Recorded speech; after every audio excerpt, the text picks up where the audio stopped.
পার্বত্য জেলা রাঙামাটি ও খাগড়াছড়িতে বিক্ষুব্ধ যুগ্ম ছাত্র জনতার অবরোধ কর্মসূচি পালিত হচ্ছে। অবরোধের কারণে দুই জেলায় পরিস্থিতি থমথমে হয়ে আছে।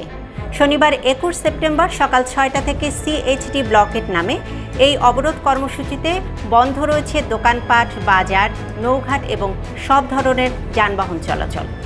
বিক্ষুব্ধ যুগ্ম ছাত্র জনতার ব্যানারে গতকাল শুক্রবার 72 ঘণ্টার এই অবরোধের ডাক দেওয়া হয়।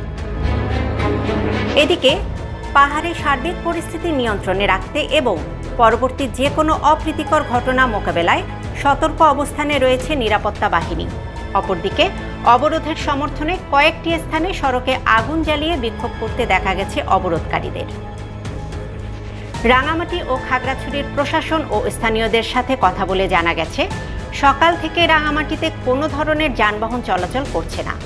শহরের সবচেয়ে বড় বাজার রিজার্ভ বাজার, বনরূপা সহ শহরের সকল ব্যস্ততম এলাকা রীতিমতো স্তব্ধ হয়ে আছে। সাধারণ মানুষের চলাচলও নেই। বন্ধ রয়েছে রিজার্ভ বাজার নৌঘাটে নৌ চলাচলও।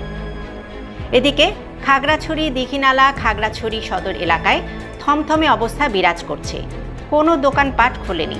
যানবাহন চলাচল পুরোপুরি বন্ধ রয়েছে।